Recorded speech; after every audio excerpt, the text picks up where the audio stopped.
Hari ini Jumat Agung dan tentunya juga akan kita lanjutkan besok Minggu dalam ibadah Paskah. Jadi ada kematian tapi juga ada kebangkitan Kristus.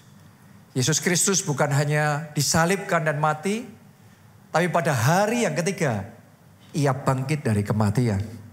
Ia mengalahkan maut dan ia hidup selamanya. Oke, nah di momen Jumat Agung ini saya ingin membagikan satu pesan firman Tuhan kepada saudara semua. Judulnya adalah Light for your darkest hour. Terang untuk momen tergelap dalam hidupmu. Dalam hidup setiap orang tanpa terkecuali. Ada momen yang kita sebut sebagai momen yang tergelap. Bukan hanya momen yang gelap. Tapi momen yang tergelap di mana kita itu menghadapi tantangan terberat, masalah terbesar yang tidak pernah kita alami sebelumnya di dalam kehidupan kita. Saya baru saja berjumpa dengan seorang teman. Hidupnya sebelumnya semuanya indah, semua lancar, bisnis lancar, keuangan diberkati, keluarga baik, anak-anaknya luar biasa. Tapi tiba-tiba muncul satu diagnosa kanker stadium 4. Wah, itu kayak tiba-tiba mengubah segalanya. Tiba-tiba dia masuk di satu masa terberat, tergelap di dalam kehidupannya. Darkest hour itu. Ada lagi yang saya jumpa sedang menghadapi masa yang sangat susah di dalam bisnisnya karena gak bisa tahan menghadapi pandemi. Gak bisa tahan menghadapi resesi yang berkepanjangan. Akhirnya satu persatu bisnisnya ambruk. Dan menghadapi tantangan yang besar sekali dalam tanggung jawab secara finansial, dalam hutang. Dan itu situasi yang tidak mudah. Dan kita semua tahu kalau satu area itu finansial kena, biasanya pengaruhnya juga di berbagai area di dalam kehidupan kita. Saya nggak tahu satu persatu apa yang Anda alami. Bisa jadi saudara saat ini mungkin sedang masuk di dalam momen yang disebut darkest hour itu. Momen yang tergelap, momen yang terberat di dalam kehidupan saudara. Buat Tuhan Yesus, momen terberatnya waktu dia ada di dunia ini adalah momen sebelum dia mati, disalibkan di kayu salib.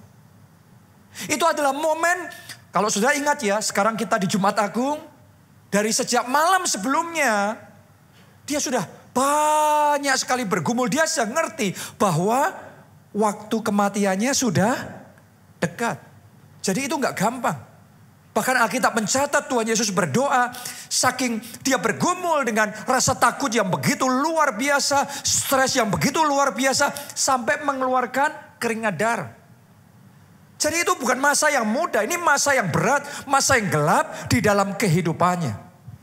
Tapi saya berdoa dan saya percaya untuk setiap masa yang gelap dalam hidup kita, Allah siap menyinari kita dengan terangnya yang ajaib. Hari ini juga terang Tuhan akan menyinari hidup saudara.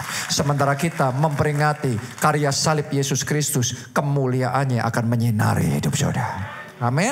Nah, satu hal yang menarik yang saya dapatkan di dalam Alkitab, ketika Yesus ada di dalam momen yang tergelap, terberat di dalam kehidupannya, yang dia lakukan adalah mengadakan perjamuan makan dengan murid-muridnya, yang sekarang dikenal The Last Supper. Perjamuan makan malam yang terakhir. Jadi ketika dia menghadapi masalah terberat, yang Yesus lakukan, makan. Kenapa? Karena dia tahu dia butuh kekuatan untuk bisa melalui semuanya itu. Demikian pula saudara dan saya ketika kita menghadapi badai yang besar, tantangan yang besar dalam hidup kita, kita butuh kekuatan dari Tuhan. Dan saya berdoa sementara firman ini disampaikan, kekuatan dari atas itu masuk di dalam hati saudara. Kekuatan ilahi itu masuk mengalir di dalam tubuh saudara saat ini. Dalam hidup saudara. Memberikan kekuatan. Karena kita butuh kekuatan. Ya, nah mari kita lihat apa yang Yesus lakukan bersama dengan murid-muridnya waktu itu di Lukas 22 mulai ayat yang ke-14. Ketika tiba saatnya, Yesus duduk makan bersama-sama dengan rasul-rasulnya. Katanya kepada mereka, aku sangat rindu makan Paskah ini bersama-sama dengan kamu sebelum aku menderita. Jadi sebelum menderita makan Paskah dulu. Benar? Sama murid-muridnya. Tapi mari kita lihat. Perjamuan yang diadakan itu untuk siapa sebenarnya? Dan seperti apa bentuknya? Lompat, kita baca ayat 19. Lalu ia mengambil roti, mengucap syukur, memecah-mecahkannya dan memberikannya kepada mereka. Katanya, inilah tubuhku yang diserahkan bagi siapa? Kamu. Jadi Tuhan Yesus mengadakan perjamuan itu bukan untuk dirinya sendiri. Tapi untuk murid-muridnya. Inilah tubuhku yang diserahkan bagi kamu. Bagi saudara dan saya. Perbuatlah ini menjadi peringatan akan aku. Demikian juga dibuatnya dengan cawan sesudah makan. Ia berkata, cawan ini adalah perjanjian baru oleh darahku yang ditumpahkan bagi kamu. Jadi rupanya yang diadakan Tuhan Yesus ini perjamuan makannya dia adakan buat murid-muridnya. Kenapa? Karena dia tahu sesaat lagi murid-muridnya akan masuk di dalam masa yang tergelap dalam hidup mereka. Kenapa saya ngomong begitu? Karena kalau saudara pelajari, Anda akan menemukan bahwa selama 3,5 tahun murid-murid Yesus ikut Yesus kemana-mana pelayanan, isinya mujizat. Karena di mana Tuhan Yesus hadir, yang lumpuh berjalan, yang buta melihat, yang tuli mendengar, yang sakit disembuhkan, yang mati dibangkitkan. 5 roti 2 ikan dilipat gandakan, memberi makan 5.000 orang, sisa 12 bangku. Dan begitu banyak mujizat yang terjadi. Artinya 3,5 tahun itu full of miracles. Full of wonders. Isinya terobosan, isinya kemenangan, isinya next level lagi. Tapi sekarang Tuhan Yesus tahu akan ada satu momen di dalam kehidupan murid-muridnya. Mereka akan digoncangkan imannya. Karena guru mereka akan ditangkap, kemudian disalibkan dan mati di kayu salib. Mereka akan tercerai-berai. Dan Tuhan Yesus yang ngerti itu terjadi sebelum mereka masuk dan mengalami semuanya itu. Terlebih dahulu Tuhan membuat perjamuan bagi murid-muridnya. Kenapa? Karena perjamuan itu akan memberikan kekuatan yang luar biasa buat mereka. Benar mereka tercerai-berai. Benar mereka sempat untuk terguncang imannya. Benar mereka sempat drop, mereka sempat jatuh. Tapi karena ada kekuatan yang mereka dapatkan dari perjamuan yang Yesus adakan buat mereka. Walaupun terjatuh, gak tergeletak. Tapi bangkit kembali. Saya berdoa buat Anda yang sedang jatuh. Sekarang terimalah kekuatan yang dari Tuhan. Kekuatan bangkit kembali. Kekuatan pulih kembali. Melalui masa tergelap dalam hidupmu. Engkau tidak rebah selamanya. Tapi engkau tetap kokoh berdiri. Karena ada kekuatan yang Tuhan berikan di dalam kehidupan saudara. Amin. Karena itu Tuhan Yesus mengadakan perjamuan makan buat murid-muridnya. Dan perjamuan makan ini jelas sekali tadi. Ini bukan perjamuan makan biasa. Karena Yesus ngomong. Dia angkat roti. Dan dia katakan inilah tubuhku. Setelah itu dia angkat anggur. Dan dia berkata inilah darahku. Artinya Yesus mengadakan perjamuan kudus. Karena ada kuasa yang besar di dalam perjamuan kudus. Nanti di bagian akhir dari khotbah ini kita akan masuk di dalam perjamuan kudus. Dan saya berdoa Anda akan mengalami kuasa yang besar yang ada di dalam persekutuan, di dalam tubuh dan darah Kristus. Coba baca Mazmur 23 ayat 4 sampai ayat 5. Sekalipun aku berjalan dalam lembah kekelaman. Siapa yang sedang berjalan dalam lembah kekelaman? Dalam kesehatanmu mungkin. Dalam pernikahan, dalam keluarga saudara mungkin. Dalam pelayanan mungkin.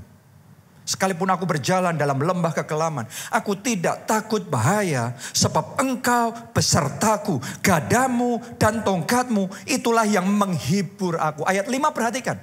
Ayat 5 perhatikan, ada sesuatu yang menarik yang berkaitan sekali dengan apa yang Yesus baru saja lakukan buat murid-muridnya. Ayat 5, engkau menyediakan hidangan bagiku di hadapan lawanku. Jadi di depannya lawan. Dia sedang berjalan dalam lembah kekelaman. Yang ada adalah bahaya. Tapi Tuhan menyediakan hidangan di hadapan lawan-lawannya. Wow, bukankah itu yang dilakukan Yesus buat murid-muridnya ketika mau menghadapi lembah kekelaman, ketika harus menghadapi bayang-bayang maut, menghadapi lawan-lawan yang begitu mengerikan. Terlebih dahulu Tuhan memberikan hidangan yang spesial buat mereka. Itulah tubuh dan darahnya sendiri. Itulah perjamuan kudus.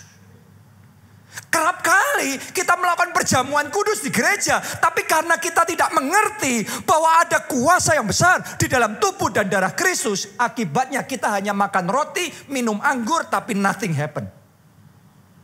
Hari ini something must happen. Sesuatu harus terjadi. Mujizat harus terjadi. Kesembuhan harus terjadi. Hari ini, today is the day of miracles. The day of healings. The day of signs and wonders. Hari ini harinya mujizat, harinya kesembuhan ilahi, harinya tanda-tanda ajaib akan Dia nyatakan di tengah-tengah kita. Tuhan sudah taruh itu di dalam hati saya. Setiap ibadah kita selalu ada mujizat, selalu ada kesembuhan. Tetapi Tuhan ngomong today, hari ini skala yang mengalami akan banyak orang, banyak dari saudara di tempat ini. Pulang dari tempat ini nanti Anda bawa kesembuhanmu, Anda bawa mujizatmu, Anda bawa jawaban doamu. Katakan amin. Kita kasih tepuk tangan yang paling meriah buat Tuhan kita. Siap? Ayo kita masuk lebih dalam lagi dalam perjamuan kudus ini. Di Yohanes 6 ayat 47 kita mulai. Aku berkata kepadamu, yang ngomong Tuhan Yesus, ini salah satu teaching, pengajaran yang diberikan Tuhan Yesus. Dan ini adalah salah satu pengajaran yang paling sukar. Dan saking sukarnya pengajaran ini, banyak orang gak bisa menerimanya. Pada zaman itu orang-orang Yahudi gak bisa menerimanya. Bahkan murid-muridnya sendiri ketika gak paham ini, dengar Yesus ngajar ini, mereka pergi ninggalin Yesus. Jadi yang akan Anda pelajari hari ini pelajaran yang kayak gak masuk akal benar secara manusia. Tapi kalau Anda bisa nangkep remanya, Anda dapat pewahyuannya, mujizat yang kau alami juga mujizat yang gak masuk akal banget. Gak bisa dimengerti kok bisa itu terjadi. Tuhan akan kerjakan itu dalam hidup saudara. Aku berkata kepadamu, sesungguhnya barang siapa percaya, ia mempunyai hidup yang kekal. Ayat 48, perhatikan bagaimana Tuhan Yesus memperkenalkan dirinya. Dia ngomong begini, akulah roti hidup. Coba semua katakan roti hidup. Lebih keras katakan roti hidup. Nah, Anda harus ngerti, setiap kali Tuhan mau mengerjakan sesuatu yang baru, Dia akan menyatakan dirinya di dalam pewahyuan yang baru. Kepada Musa, Tuhan gak ngomong akulah roti hidup. Waktu muncul api di semak itu dan semak itu gak terbakar, Musa ketemu sama Tuhan, Tuhan ngomongnya akulah aku. Tapi kepada murid-muridnya pada waktu itu, karena dia punya purpose, dia mau mengerjakan sesuatu yang belum pernah terjadi sebelumnya. Yesus memperkenalkan dirinya sebagai akulah roti hidup. Jadi spesifik dia bicara tentang roti hidup. Roti yang berkhasiat membawa kehidupan. Saya bacakan dulu buat saudara. Nenek moyangmu telah makan mana di padang gurun dan mereka telah mati. Masih ingat apa itu mana? Roti malaikat yang Tuhan berikan kepada bangsa Israel ketika mereka di padang gurun. Jadi Yesus sedang membandingkan roti malaikat dengan dirinya yang adalah roti yang hidup. Roti hidup, roti yang turun dari surga. Ya. Terus dia ngomong begini. Inilah roti yang turun dari surga. Barang siapa makan daripadanya, karena ia roti hidup, ia tidak akan mati. Akulah roti hidup yang telah turun dari surga. Jikalau seorang makan dari roti ini, ia akan hidup selama-lamanya. Wow, tolong dengarkan baik-baik. Bukan sembarangan sampai disebut roti hidup. Karena benar-benar roti hidup itu berkhasiat membawa kehidupan. Yesus ngomong, kalau engkau terima roti hidup ini, maka engkau akan hidup selama-lamanya. Itu hidup kekal. Tahukah saudara, ketika Anda terima persekutuan dengan tubuh Kristus. Ketika kita perjamuan kudus, ada tubuh, ada darah Kristus. Ketika Anda terima persekutuan dengan tubuh Kristus, Yesus ngomong, kamu akan hidup selama-lamanya. Itulah hidup kekal di dalam kerajaan surga. Itu yang pertama. Tapi yang kedua, roti hidup. Kalau Anda terima dengan iman, saya mau ngomong sama saudara, kuasanya sanggup bekerja membuat segala sesuatu yang sempat mati dalam hidupmu dihidupkan kembali. Mungkin visi itu, impian itu engkau sendiri sudah lepaskan, sudah mati, sudah kandas. Kayaknya sudah terlalu muluk-muluk buat keadaan saya sekarang. Dulu saat saya masih muda, saya kepengen cita-cita saya setinggi langit. Tapi kenyataan yang saya alami bukan terus naik, ya, tapi saya terus turun dan semakin habis. Kayaknya sudah nggak usah mimpi muluk-muluk hari ini. Kalau Anda dapat rema kuasa di dalam roti hidup ini, saya mau ngomong sama saudara, visimu, impianmu yang sudah kandas, yang sudah mati, Tuhan akan hidupkan kembali. Dan dengan kuasanya yang ajaib, dia akan buat itu jadi realita, jadi kenyataan, bahkan lebih dari yang engkau pikirkan dan bayangkan. Dia sanggup kerjakan di dalam hidup saudara. Jadi Anda harus tahu, perjamuan kudus itu gak sembarangan. Perjamuan kudus bisa menghidupkan. Bahkan sukacita kita yang sempat mati bisa dihidupin lagi. Ada orang tuh dalam hidupnya sukacitanya mati loh. Karena kebanyakan masalah lagi, hidupnya getir, hidupnya jadi hampa, berat, akhirnya susah, hilang sukacitanya. Mungkin yang hilang sukacitanya adalah pernikahan saudara atau keluarga saudara.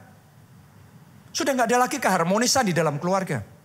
Tapi Anda harus tahu, roti hidup bisa kembali menghidupkan sukacita yang mati. Dihidupkan kembali, duka citamu bisa dirubah jadi sukacita.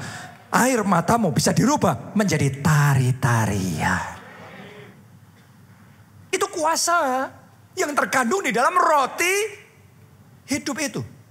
Bahkan organ tubuh kita yang sekarat, organ tubuh kita yang tidak berfungsi, mati. Tahukah saudara, roti hidup itu bisa menghidupkan Anda kembali. Menyembuhkan semua sakit penyakit saudara. Diberikan kesembuhan, kesehatan, dan kehidupan. Makanya disebut roti hidup. Lanjutkan pembacaan kita tadi. Ia akan hidup selama-lamanya. Dan roti yang kuberikan itu ialah dagingku yang akan kuberikan untuk hidup dunia. Orang-orang Yahudi bertengkar antara sesama mereka dan berkata, bagaimana ia ini dapat memberikan dagingnya kepada kita untuk dimakan? Gak masuk akal banget, ini kok ngomong ngasih daging untuk dimakan.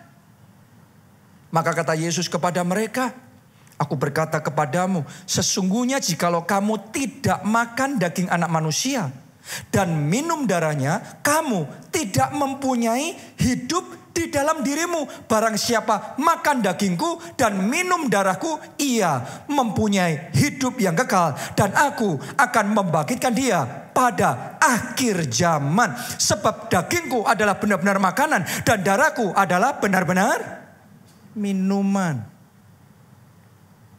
Ini yang tidak bisa dimengerti oleh orang Yahudi pada zaman itu. Ini yang tadi saya ngomong membuat banyak murid-muridnya mundur dari dia. Karena nggak ngerti.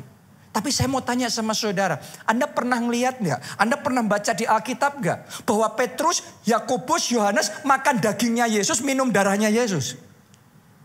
No. Yang Yesus lakukan tadi, dia angkat roti. Dan dia berkata, inilah tubuhku. Dia angkat anggur. Yesus berkata, inilah darahku. Artinya makan daging dan minum darahnya adalah masuk di dalam persekutuan, di dalam tubuh dan darah Kristus. Oke. Dan ketika kita ngelakuin itu, masuk dalam persekutuan dalam tubuh dan darah Kristus melalui perjamuan kudus. Mari kita lihat apa yang terjadi. Ayat berikutnya. Ayat 56. Barang siapa makan dagingku dan minum darahku, ia tinggal di dalam aku dan aku di dalam dia. Wow, ini namanya manunggal dengan Yesus. Jadi perjamuan kudus itu bukan cuma makan roti, minum anggur. Tetapi perjamuan kudus itu bicara kita manunggal dengan Yesus. Dan kalau saudara cuma dengar kata manunggal dengan Yesus kayaknya ya gitu. Tapi Anda harus tahu manunggal dengan Yesus itu powerful sekali. Jangankan manunggal dengan Yesus, cuma nyentuh Yesus. Satu, sentuhannya Yesus punya kuasa untuk mengubahkan hidup kita secara radikal. Masih ingatkah saudara kisah perempuan pendarahan 12 tahun? Perempuan pendarahan 12 tahun itu, dia kepingin sembuh dan ngomong dalam hatinya, asal ku jamah saja jubahnya, aku pasti sembuh. Itu bukan tubuh Yesus yang dia pegang. Tapi jubah, kain yang melekat di tubuh itu. Yang cuma kena radiasinya, pancarannya saja. Jubah Yesus. Perempuan ini ngomong, asal ku jamah saja jubahnya, aku sembuh. Dan ketika dia pegang jubah Yesus itu, Alkitab mencatat tiba-tiba ada kuasa yang mengalir keluar dari tubuh Yesus. Masuk dalam tubuh perempuan itu. Seketika itu juga masalahnya yang sudah menahun. Pendarahannya yang sudah 12 tahun. Saat itu juga sembuh. Hari ini saya mau ngomong sama saudara, satu sentuhan Yesus, masalahmu yang bertahun-tahun, sakit penyakitmu yang bertahun-tahun selesai. Kesembuhan terjadi, kemenangan terjadi, terobosan terjadi dalam hidup saudara. Satu sentuhan Yesus. Cuma satu sentuhan Yesus. Itu game changer, itu mengubah segalanya dalam hidup kita. Jadi ketika nanti, sesaat lagi kita akan perjamuan kudus.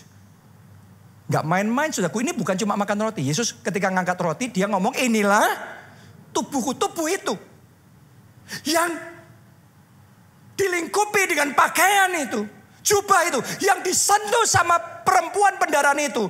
Dan hanya menyentuh jubahnya saja sembuh. Sekarang tubuh itu, Anda siap masuk di dalam persekutuan dengan tubuh Kristus. Bayangkan betapa besarnya kuasa yang tersedia. Kalau saudara sadar Anda akan mengalami kuasa yang besar di dalam tubuh Kristus.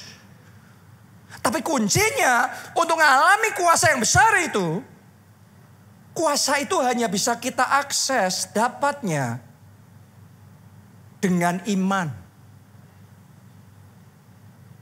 Perempuan pendarahan itu bukan cuma nyentuh Yesus.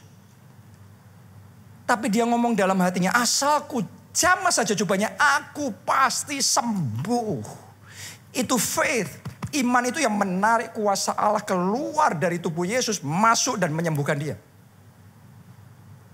Kenapa saya ngomong begitu? Karena di saat yang sama, banyak orang berdesak-desaan di sekitar Yesus, juga menyentuh jubah yang sama. Bahkan gak menyentuh jubah yang sama aja. Menyentuh tubuh tangannya mungkin kepegang mereka, kena mereka.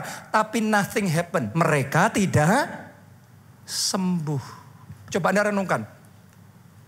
Yesusnya sama. Kuasanya sama. Yang sakit sama. Sakitnya orang banyak. Tapi yang dengan iman menyentuh, dia sembuh. Yang lainnya tanpa iman menyentuh, nothing happen. Tolong dengarkan baik-baik. Perjamuan kudusnya sama. Jemaatnya sama, pendetanya sama. Tapi tanpa iman, nothing will happen. Dengan iman, something must happen. happen. Sesuatu pasti harus terjadi. Amin. Dan buat orang banyak yang pada waktu itu nggak ngerti. Mereka sudah bersentuhan dengan Yesus tapi mereka nggak ngalami sesuatu. Ketika mereka dengar kesaksian dari perempuan pendaraan itu, bahwa hanya dengan pegang jubah Yesus mereka bisa sembuh. Sejak saat itu terbuka pikirannya. Tiba-tiba kayak jadi revelation. Jadi pewahyuan mereka dapat.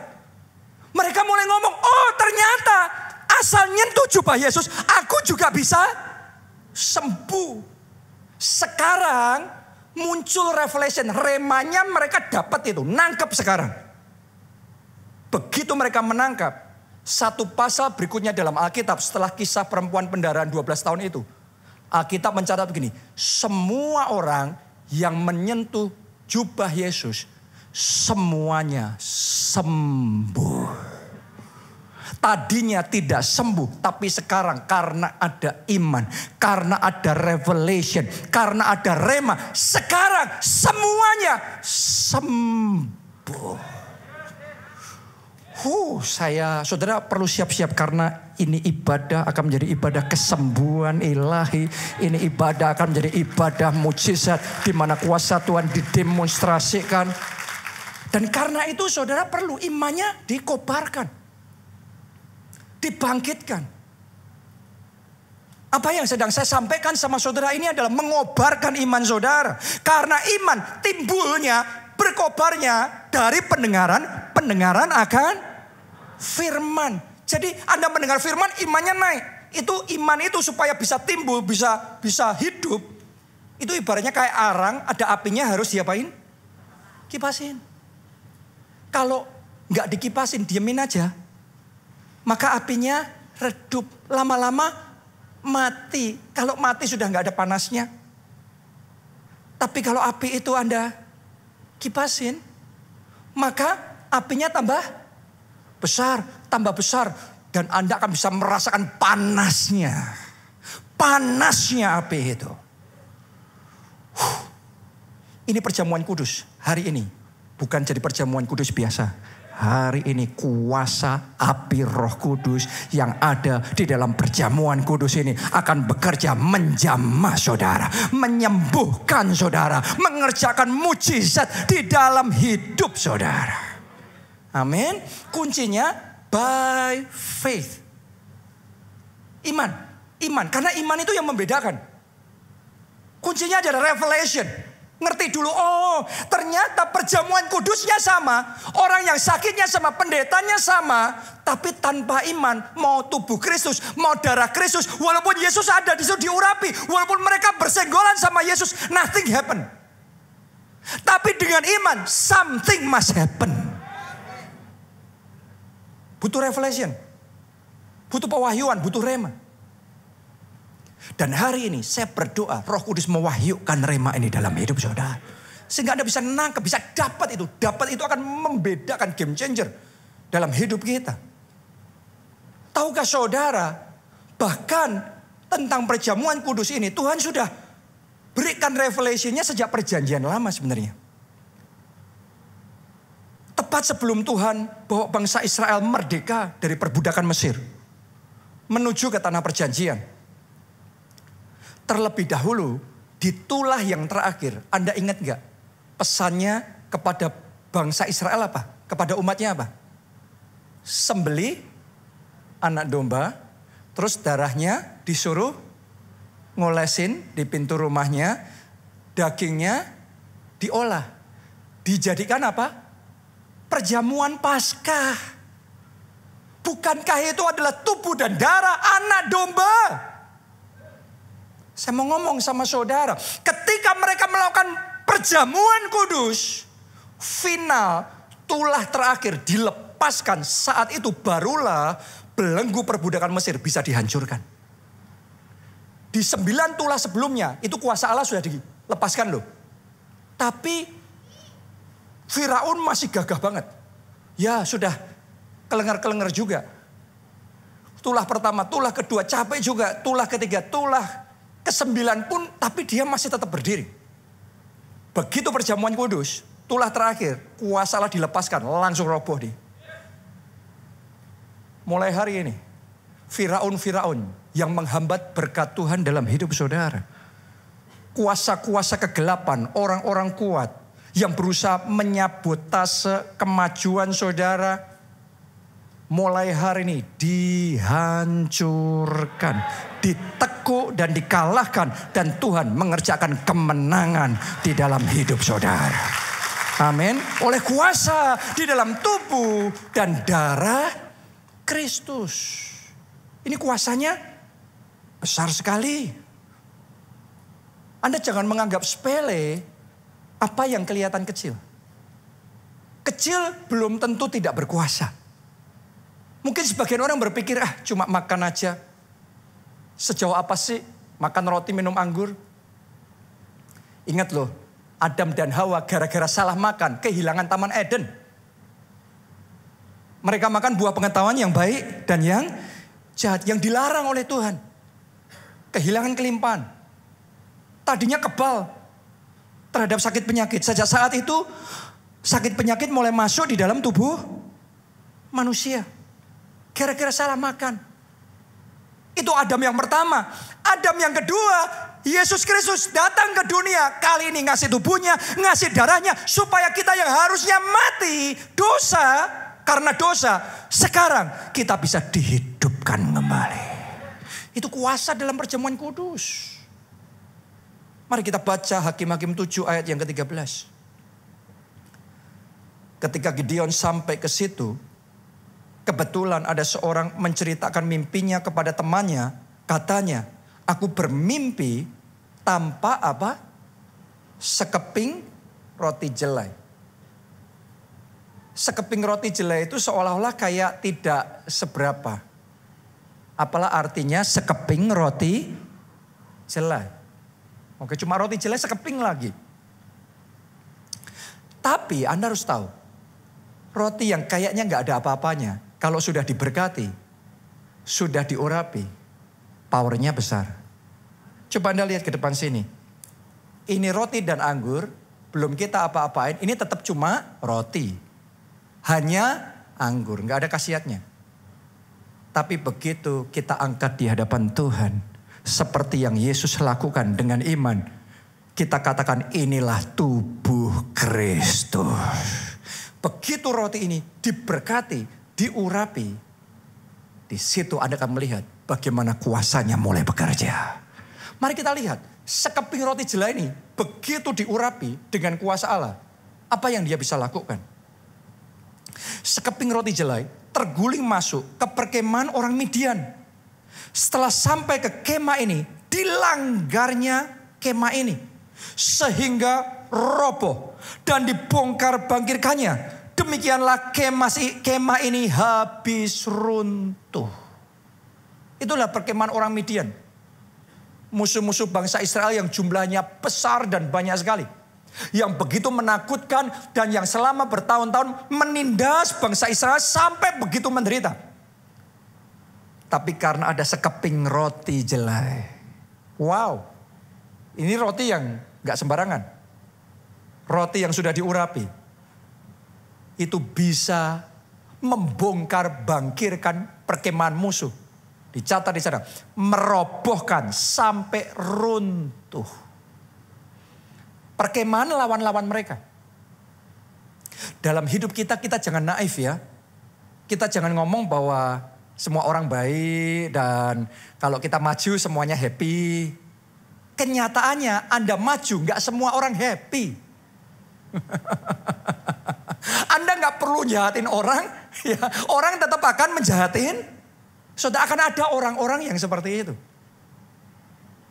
Akan ada, selalu saja ada kuasa-kuasa kegelapan yang akan melepaskan serangan-serangan panah berapinya untuk menghancurkan hidup saudara. Anda nggak usah cari gara-gara, mereka yang cari gara-gara sama saudara.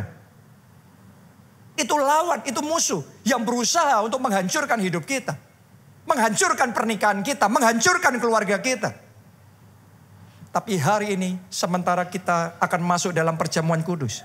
Anda masuk dalam persekutuan dengan tubuh Kristus. Saya percaya ketika kuasa di dalam tubuh Kristus dilepaskan, Anda akan melihat perkemahan musuh saudara akan dibongkar, bangkirkan, akan dilanggar, dibuat roboh sampai runtuh.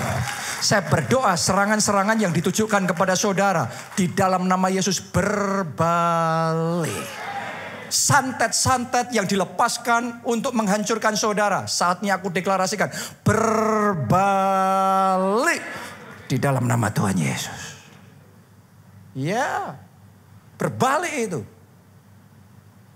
Berbalik itu dalam nama Yesus. Di ibadah ini saya ngerasain ada di tempat ini orang yang saudara sedang suffer banget, menderita banget. Tapi Anda gak sadar Anda sedang disantet. Tapi karena Anda hadir di ibadah ini dan nanti Anda ambil bagian di dalam perjamuan kudus, maka kuasa di dalam tubuh Kristus akan dilepaskan dan setiap santet itu gugur. Setiap santet itu rontok, bahkan berbalik kepada pengirimnya. Anda akan melihat kuasa Tuhan bekerja dalam hidup saudara. Sebesar itu yang dia bisa lakukan. Lanjutkan lagi. Markus 7 ayat 26 sampai 28.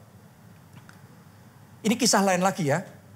Perempuan itu seorang Yunani berbangsa Siro-Fenisia. Siro-Fenisia. Ia memohon kepada Yesus untuk mengusir setan itu dari anaknya. Supaya anaknya sembuh. Lalu Yesus berkata kepadanya, biarlah anak-anak kenyang dahulu. Sebab tidak patut mengambil apa? Roti. Siapa yang tadi memperkenalkan dirinya sebagai roti hidup? Yesus. Sekarang Yesus ngomong, tidak patut mengambil roti yang disediakan bagi anak-anak dan melemparkannya kepada anjing. Wow. Seandainya ada Pastor Jesus hidup hari ini dan Anda datang sama Yesus minta disembuhkan, tapi Yesus ngomong seperti itu, kira-kira respon saudara apa? Gak butuh. Berapa banyak orang karena egonya kena, pride-nya kena. Gak butuh. Selesai. Kadang-kadang saudara datang sama Yesus. Yesus tuh nguji. Apakah kita mau merendahkan hati? Karena firman Tuhan ngomong, orang yang merendahkan diri di bawah tangan Tuhan yang kuat, ia akan ditinggikan pada waktunya. Anda yang merendahkan hati, promosi datang dalam hidup saudara, pembelaan Tuhan datang dalam hidup saudara, Anda yang akan diangkat dan dipermuliakan oleh Tuhan. Perempuan ini ngadep ini juga. Mari lihat responnya. Ayat 28. Tetapi perempuan itu menjawab, benar Tuhan. Benar Tuhan, gak salah, benar Tuhan. Tetapi anjing yang di bawah meja juga makan remah-remah yang dijatuhkan anak-anak. Saya kalau makan sama istri sama anak-anak saya, gak mungkin anjing makan bersama kita yang di meja, hidangan di meja, gak mungkin. Tapi karena anak-anak saya sayang sama anjingnya, kadang-kadang sengaja dijatuhin supaya anjingnya ikut makan. Jadi anak-anak makan hidangan utamanya di meja, tapi anjing dapat remah-remahnya. Tapi dengarkan baik-baik gini. Perempuan ini cuma dapat remah-remahnya. Tapi remah-remah dari roti hidup itu cukup untuk membebaskan anaknya. Anaknya sembuh. Hari ini seandainya engkau hanya dapat remah-remahnya saja, kuasa di dalam tubuh Kristus, roti yang turun dari surga, roti hidup itu cukup untuk membereskan masalah saudara. Amin. Ini kuasa yang ada di dalam tubuh Kristus. Powernya besar sekali. Tadi tubuh Kristus. Tapi yang diangkat Tuhan Yesus bukan hanya tubuhnya. Dia mengangkat anggur. Dan dia berkata, inilah darahku. Darah Kristus juga berkuasa. Kuasanya sangat besar. Kita baca terlebih dahulu. Yesaya 53 ayat 3-5. Ini adalah nubuatan dalam perjanjian lama. Menubuatkan tentang penderitaan yang akan dialami oleh Tuhan Yesus. Ia dihina dan dihindari orang, seorang yang penuh kesengsaraan dan yang biasa menderita kesakitan. Ia sangat dihina sehingga orang menutup mukanya terhadap dia, dan bagi kita pun dia tidak masuk hitungan. Tetapi sesungguhnya penyakit kitalah yang ditanggungnya. Tadi lagu terakhir sebelum khotbah ini, Anda bisa melihat video penyaliban Yesus Kristus. Dia dihajar babak belur. Darahnya mengalir semua. Dan semuanya itu, darahnya, bilurnya, semuanya itu mengalir. Ternyata ditulis di sini, penyakit kitalah yang ditanggungnya. Ketika kita masuk ngikuti perjamuan kudus, dan kita ngomong inilah darah Kristus, Anda harus ngerti darah ini dikucurkan untuk menanggung sakit penyakit yang ada dalam tubuh saudara. Sudah itu. Sudah dibayar itu. Bukan cuma sakit penyakit ditulis. Dan kesengsaraan kita yang dipikulnya. Ini bukan cuma sakit penyakit. Tapi ini bicara tekanan batin. Ini bicara stres, frustrasi, kekecewaan hidup. Kepahitan, kekhawatiran, ketakutan, stres, depresi. Ternyata kesengsaraan kita juga dipikulnya. Padahal kita mengira dia kena tulah, dipukul dan ditindas Allah. Tetapi dia tertikam oleh karena pemberontakan kita. Dia diremukkan oleh karena kejahatan kita. Ganjaran yang mendatangkan keselamatan bagi kita ditimpakan kepadanya. Dan kalimat terakhir, ayo kita baca bersama-sama dengan iman semuanya. 1, 2, 3. Oleh bilur-bilurnya kita menjadi sembuh. Terima itu sekarang dalam nama Yesus. Oleh bilur-bilurnya Anda sembuh. Saya sembuh. Itu kuasa dalam darah Kristus. Jadi kalau Anda ikut perjamuan kudus cuma minum anggur, Anda melewatkan kuasa yang luar biasa itu. Karena oleh bilur-bilurnya kita sembuh. Hari ini ada yang datang di tempat ini. Ada benjolan di dalam tubuh saudara, tumor, benjolan, daging tumbuh tidak normal. Tapi oleh kuasa darah Kristus lenyap. Amin. Masalah asam lambung, masalah diabetes, masalah migrain. Hari ini oleh bilur-bilurnya Anda sembuh. Sembuh. Ini kita sedang mengerjakan. Saya sedang menggabungkan iman sama saudara, mengerjakan kuasa Allah, kuasa di dalam darah Kristus. Saat ini juga mengerjakan kesembuhan dan mujizat di dalam hidup saudara. Darah Kristus juga berkuasa untuk menyingkirkan semua penghalang doa kita. Anda harus ngerti gini. Tuhan kita, dia Bapa yang baik. Yang suka dengar doa dan mengabulkan doa anak-anaknya. Tapi kadang-kadang kitanya yang banyak penghalang-penghalangnya sehingga gak bisa menerima jawaban doa. Apa itu penghalangnya? Dosa. Itu yang seringkali memisahkan kita dari Tuhan. Tapi ketika saudara datang sama Tuhan dengan darah Kristus, darah itu akan membersihkan hidup saudara.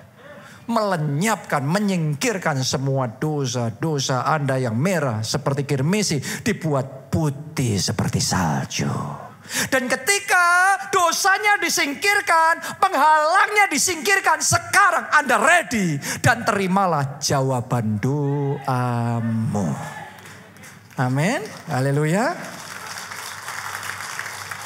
Jadi setiap kali Anda ikut perjamuan kudus, pakai kuasa darah Kristus, semua bentuk penghalang doa, penghalang jawaban doa dalam hidup saudara, itu disingkirkan. Dan yang terakhir, sebelum kita masuk perjamuan kudus, pemain musik boleh maju ke depan.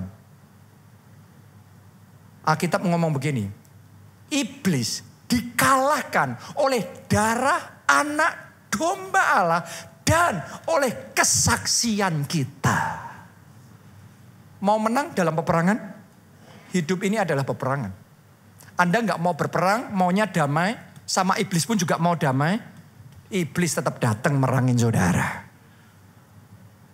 Karena itu sifatnya dia. Sifatnya itu bukan kalau kita damai, dia damai. Dia bukan tetangga saudara yang baik. Saudara maunya damai sama dia karena takut. Oh, dia ketawa, ini paling gampang, dihabisin lebih dulu ini. Ini mangsa yang paling ampuh ini. Saya mau ngomong sama saudara, Anda suka nggak suka? Iblis itu pencuri yang datang untuk mencuri, membunuh, membinasakan. Untuk kita bisa mengalahkan dia, Alkitab ngomong, oleh darah anak domba Allah. Dan oleh kesaksian kita. Jadi kalau saudara tahu bagaimana menggunakan kuasa darah Kristus, melepaskan kuasa di dalam darah Kristus itu, mulai hari di dalam setiap peperangan, dia akan memberikan engkau kekuatan untuk bertahan. Gak roboh, gak kalah. Butuh loh kekuatan untuk bertahan. Anda boleh serangannya hebat, tapi Anda gak punya kekuatan bertahan. Suatu kali Anda kena gebuk, Anda langsung KO. Saya berdoa, kuasa darah Kristus saat ini memberikan kekuatan untuk bertahan. Apapun serangan iblis dalam hidup saudara, Anda kokoh, Anda kuat, Anda mantap. Tapi yang kedua, juga kekuatan untuk menang. Bukan cuma bertahan, tapi menang. Kenapa? Karena kita semua lebih dari pemenang. Dengan kuasa darah anak domba, kita tekuk iblis, kita kalahkan iblis, kita jadi pemenang, kita jadi lebih dari pemenang. Siapa siap terima kuasa Tuhan? Semuanya siap? Mari bangkit berdiri, nyanyikan lagu ini. Ku nyanyi haleluya,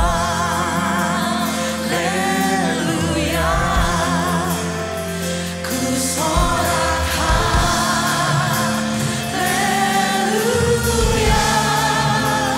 mujizat besar pasti terjadi dalam hidupku.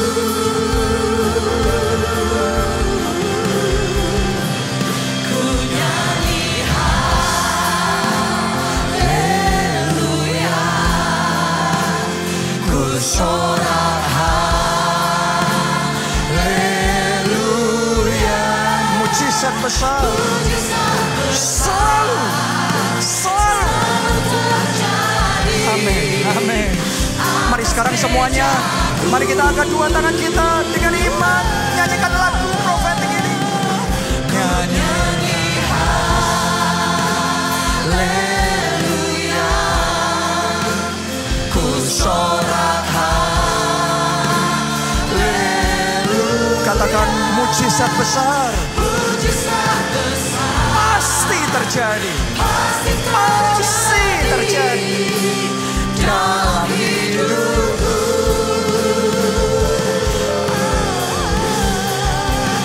Ku nyanyi haleluya,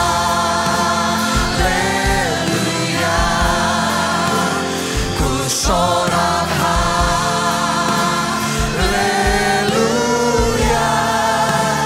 mujizat besar selalu terjadi atas gerejaku.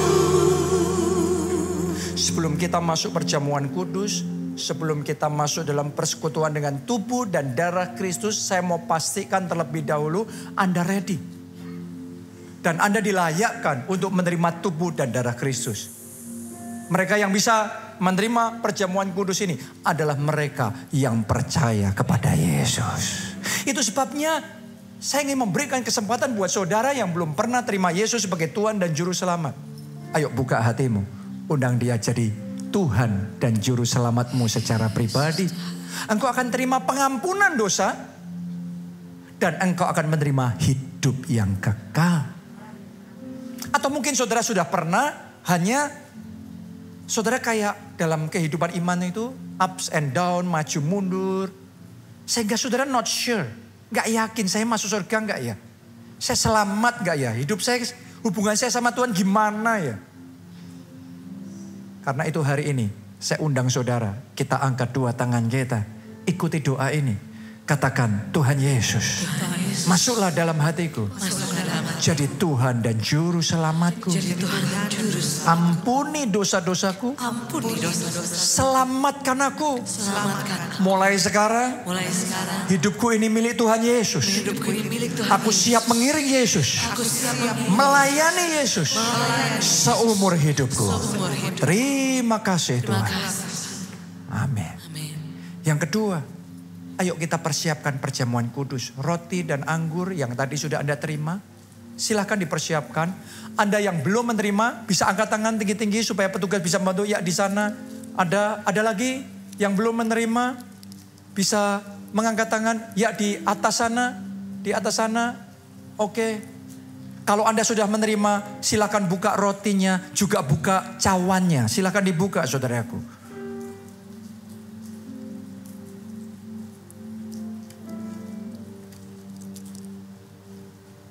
Siapkan hati, siapkan roh saudara,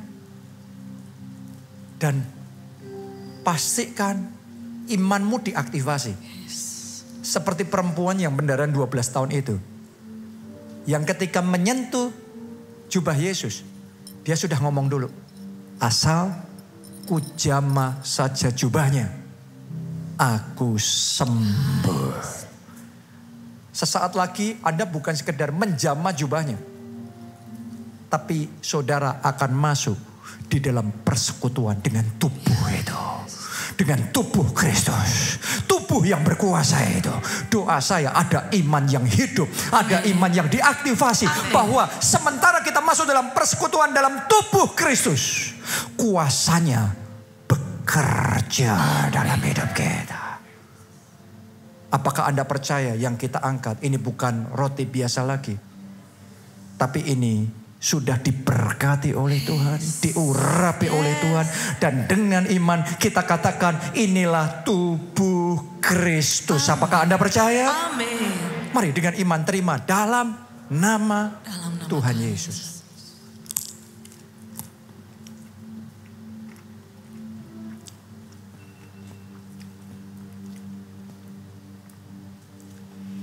Sekarang kita angkat cawan itu di tangan kanan kita. Darah Kristus. Darah yang berkuasa.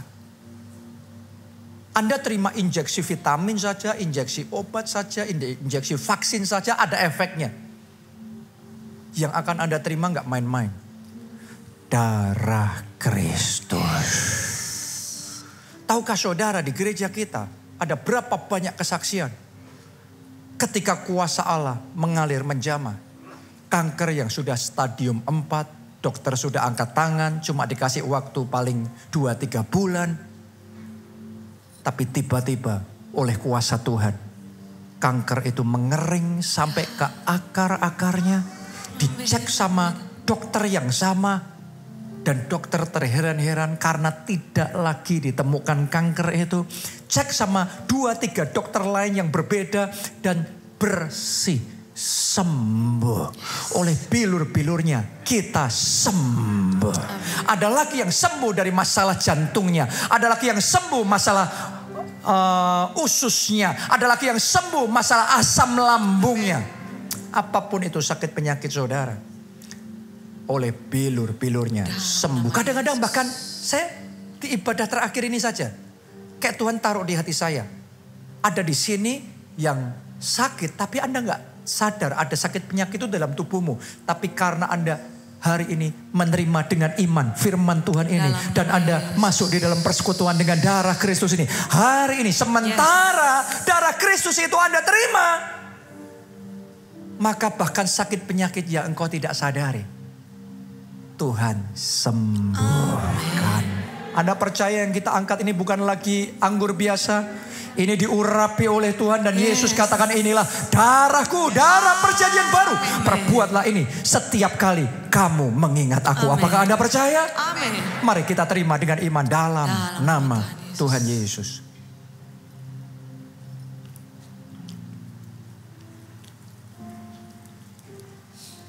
Kalau sudah letakkan cawan itu, Angkat dua tangan saudara, semuanya berdoa, berdoa.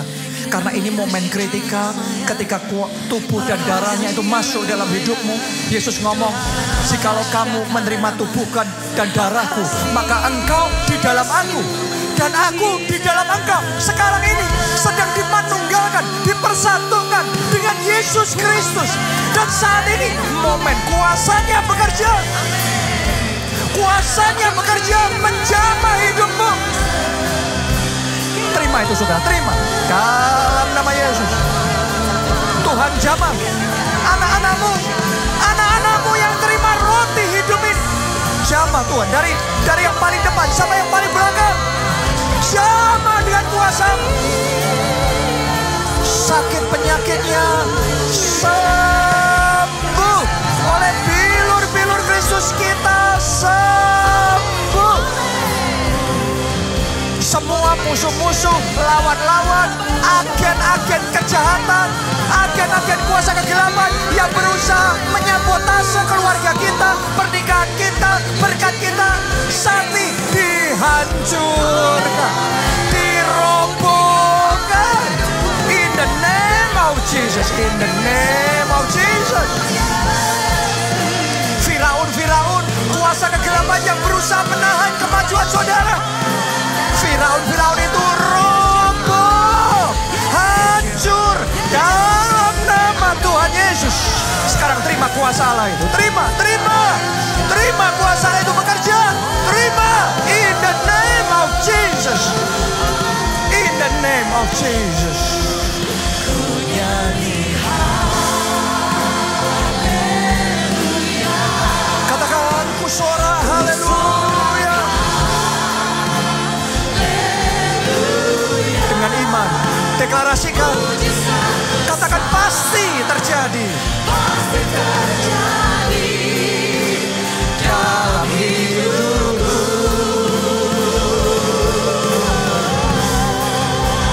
Ku nyanyi haleluya,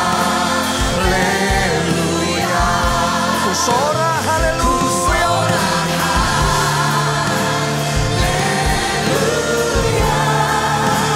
Mujizat besar selalu terjadi atas gerejaku. Sekarang cepat saja, cepat sendiri. Ku nyanyi haleluya.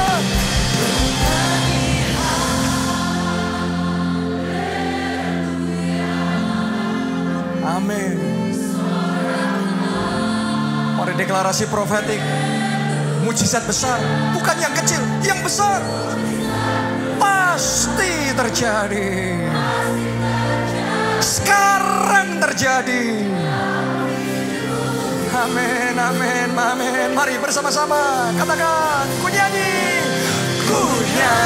haleluya, ku sorak haleluya.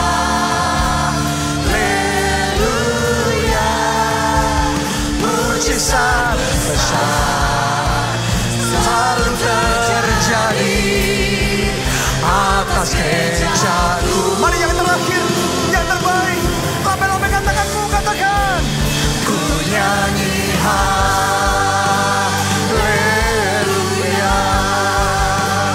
ku sorak haleluya. Mujizat besar pasti terjadi dalam hidupku. Ku nyanyi haleluya, ku sorak haleluya.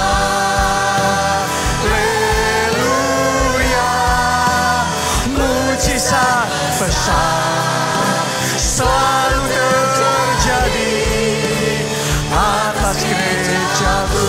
Katakan mujizat besar. Mujizat besar pasti mujizat besar selalu terjadi.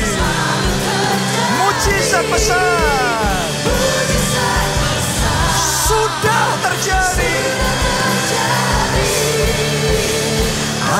atas gereja-Mu. Haleluya.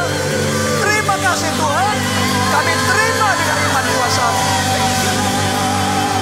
Amin. Yang diberkati sekali lagi kita kasih tepuk tangan yang paling meriah buat Tuhan kita.